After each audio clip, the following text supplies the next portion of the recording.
All right, so in this video, I'm going to create part number 6, which is the axle peg. So I'm going to go up like I normally do, my English standard template. I'm going to start a 2D sketch. I'm going to use this X and Y plane. I'm going to zoom out a little bit. And what I like to do with these, the ones that I revolve, I'm going to draw a line kind of way off to the side. Just kind of draw one super huge line, doesn't matter, way up, straight up like Paula Abdul sings. So,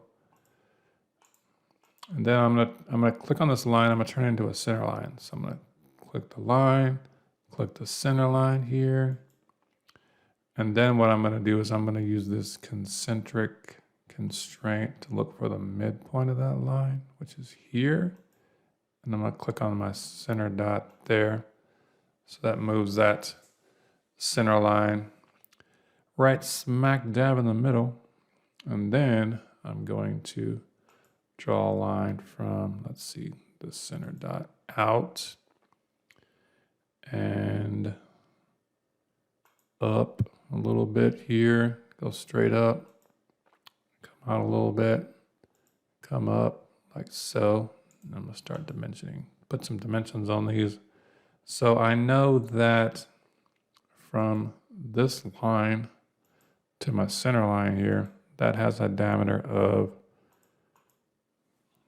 1/4 or 0.25. And then I know that this piece here, that has a diameter of, let's see, 0.031. Yeah, 0.031. 0.031. And then this also from here to the center line has a diameter of 0.422. 0.422. And I know that this has a height of 1, like so.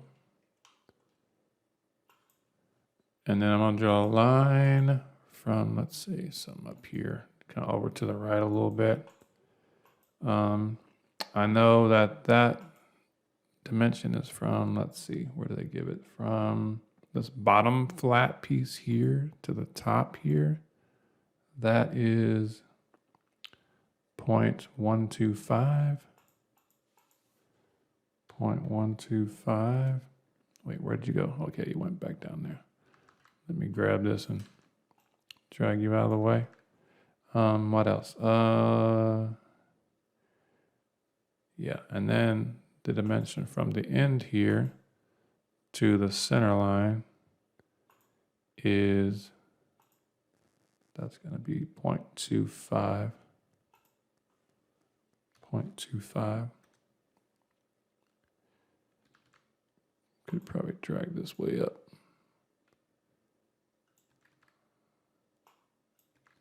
Trying to clean house a little bit here, make it a little fancy. All right, so then I just need to figure out, okay, what's this curve going to be? So I'm going to zoom in a little bit. I'm going to use the arc, the 3-point arc. So one's going to be here. The end's going to be here. I'm going to drag it out a little bit. So that right there is going to have a radius of 0.236. 236. Like so. And then I need to kind of connect, draw a line from here all the way down. I'm going to finish my sketch. I'm going to revolve this. But because I already have the center line and the shape, it's the only shape there was, it knows exactly what I want to do. It's just a matter of, do you want to rotate it 360? Do you want to rotate it 15 degrees? So obviously we want it all the way around. So I'm just going to hit OK there. So that's kind of the basic shape. And then what I want to do is I'm going to create the little hex indentation on top. So I'm going to start my 2D sketch on this top circle. I'm going to go to the polygon option here, and I want it 6-sided. I don't really know which, doesn't really matter which option you choose. So for the center point, I'm going to click here and kind of drag it out a little bit. I'm even going to do it crooked just on purpose. And then hit done. And what I want to do is I'm going to, I think because I'm rotated now, if I click on this vertical constraint and I click this line, not in the center, but somewhere to the side of this line here,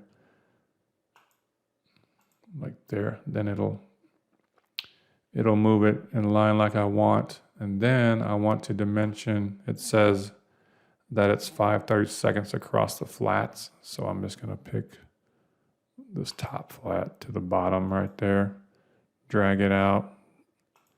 And that dimension is going to be 5/32. No, not 5.32, 5/32, like that. And then I'm going to finish my sketch. I'm going to extrude, cut that down by 0.111. 0.111. Hit OK there. Then what I'm going to do is I'm going to add the little chamfer at the bottom. So I'm going to click chamfer. I'm going to click this middle option. It tells me that has a distance of 0.03 and a 45-degree angle. So then let me look underneath here. I'm going to click this circle face and I click the edge, the ring. It chamfers that, hit apply. So there's that. And then to get the threads on there, it doesn't actually cut threads in it. Basically what it does, it kind of makes a decal and wraps it around like wallpaper. So if you go up to thread here, and then I'm going to select the face that I want it to be on. So this one here.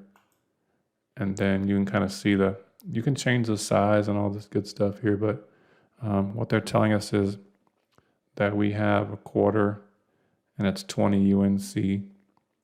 And I'm just going to leave all the other stuff like it is. So if I hit OK, you can kind of see it. It doesn't actually cut anything into it. It just kind of wraps like a decal around it. So that kind of creates our axle peg like so. Just make sure that I'm going to save it. I'm going to call it axle peg. I like capital letters though. It's just my thing. I'm not yelling at anybody. Sorry. Axle peg. There we go. It's saved there. All right. So, all right, we'll pick out another part in the next video and we'll keep on trucking. All right. Peace.